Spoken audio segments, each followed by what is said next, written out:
So, having pretty much established from not the only scriptures in the Bible that Jesus is God and that God is a Trinity, we can look at interesting passages. Where is it now? About the Lord Jesus himself. Zechariah is where I'm going to. Now, chapter 12, just start at verse 7.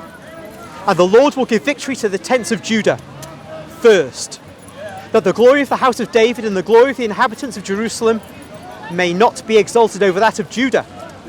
On that day, the Lord will put a shield about the inhabitants of Jerusalem, so that the feeblest among them on that day shall be like David, and the house of David shall be like God, like the angel of the Lord at their head. And on that day, I will seek to destroy all the nations that come against Jerusalem. So it's interesting there, for a start, that it's speaking of the Lord giving victory, and so on, and then it turns to I will seek to destroy all the nations. So the question is are there two personalities here? It goes on. And I will pour out on the house of David and the inhabitants of Jerusalem a spirit of compassion and supplication, so that when they look on me whom they pierced. Now here it says him, but in the King James, and more accurately, and the King James is a bit more accurate than this at times, it says me. So when they look on me whom they've pierced, they shall mourn for him, as one mourns for an only child, and weep bitterly over him, as one weeps over a firstborn.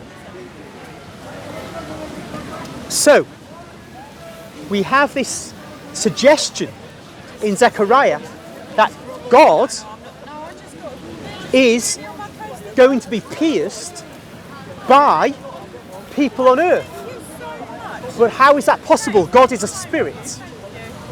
And so Zechariah himself may or may not have understood this, but he saw it and reported it.